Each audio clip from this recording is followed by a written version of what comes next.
The sun had barely risen when Ethan stepped out to admire his pride and joy. A sleek, midnight black Lamborghini Huracan parked in his driveway. It wasn't just a car. It was the reward of years of sleepless nights, double shifts, and endless sacrifice. But this morning, his heart skipped a beat. The car was gone. For a moment, Ethan thought maybe he'd parked it elsewhere, but the empty driveway and fresh tire tracks said otherwise. Panic set in. His mind raced. Had it been stolen? He dialed 911, but just as he hung up, a text pinged his phone. It was from a neighbor. "Ethan, your car. There's been an accident. You need to come to Oak Ridge and Pine right now." He sped to the intersection, and there it was, his Lamborghini, crumpled against a streetlight, smoke rising into the clear morning air, and beside it stood a familiar face, Tyler, the teenage son of Karen, the HOA president. Ethan froze. This wasn't a stranger. This was his neighbor's kid. As he approached, Tyler wouldn't even meet his eyes. And just behind him, Karen stood with her arms crossed, her face twisted into that same smug expression she wore at every HOA meeting. "You shouldn't have left it in the driveway," she said coldly. "This is your fault." Ethan couldn't believe what he was hearing. Ethan stared at her, his jaw tightening. "My fault?" he said, his voice low, trying to keep calm. "Your son stole my car, Karen. Do you even realize how serious this is?" Karen didn't flinch. Instead, she stepped forward, her heels clicking against the pavement. "First of all," she said, "Tyler didn't steal it. He borrowed it.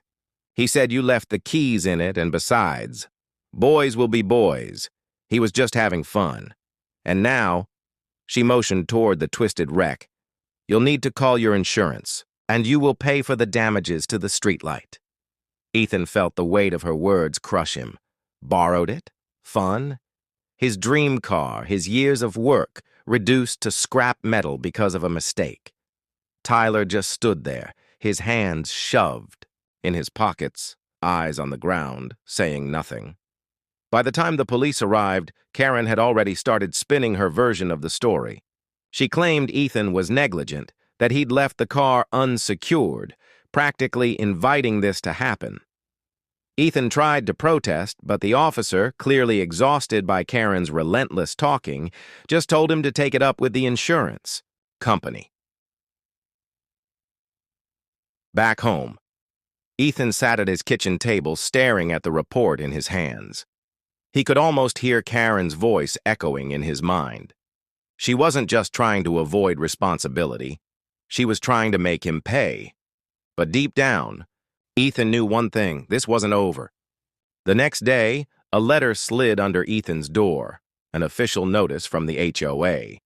His carelessness, it claimed, had caused significant disruption and safety concerns within the community, and now he owed $5,000 in fines. If he didn't pay within 30 days, they would pursue legal action. Ethan felt his stomach turn. It wasn't enough that Karen's son had destroyed his car. Now she wanted to punish him for it. He picked up the phone and called her, his voice shaking with anger. "This is harassment, Karen," he said. "Your son stole my car. You're not going to pin this on me."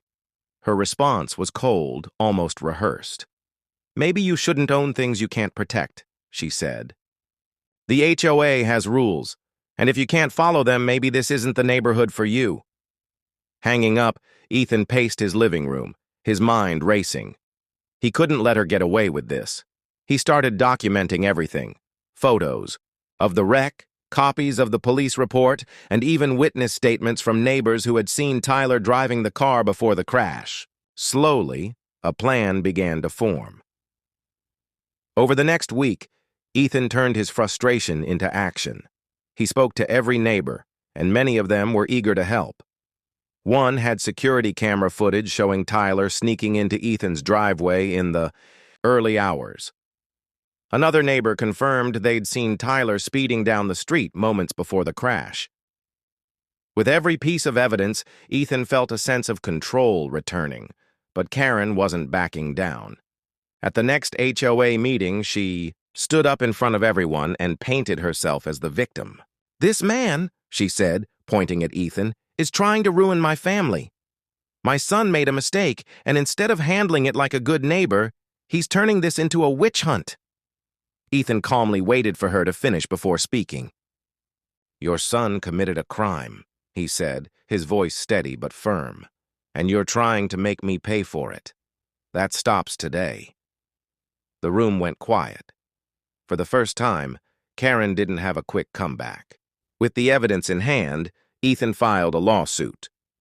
It wasn't just about the car anymore, it was about standing up for himself. Karen tried everything to intimidate him. Legal threats, gossip around the neighborhood, even emails claiming he was unstable. But Ethan stayed focused. The day of the hearing, he walked into the courtroom with a folder full of evidence and a calm determination. Karen, in her expensive suit, smirked as though she had already won.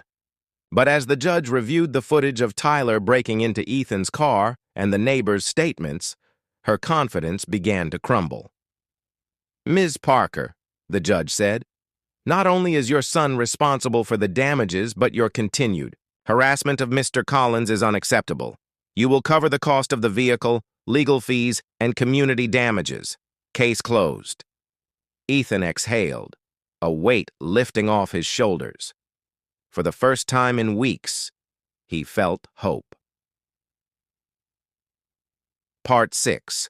The Community. Turn's word of the court ruling spread quickly through the neighborhood. For years, Karen had bullied and controlled everyone, but now people were finally standing up to her.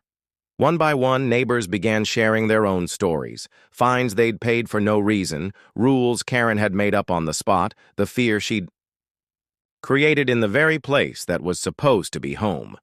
Ethan watched as the HOA board voted to remove Karen from her position.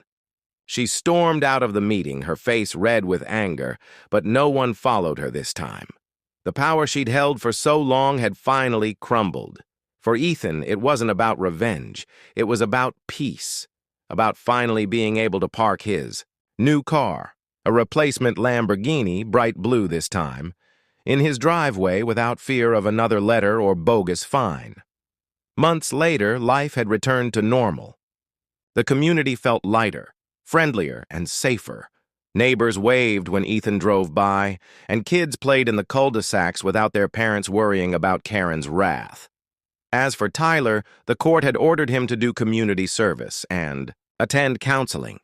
Ethan sometimes saw him around, quieter now, more thoughtful. One day, Tyler even walked up to Ethan, eyes down, and muttered, I'm sorry." It wasn't much, but it was a start. Ethan smiled, not out of pride, but out of relief. He'd learned something through it all, that standing up for yourself, even when it's hard, can change everything. And as he drove down the sunny street, the hum of his new car in the background, he finally felt at home again.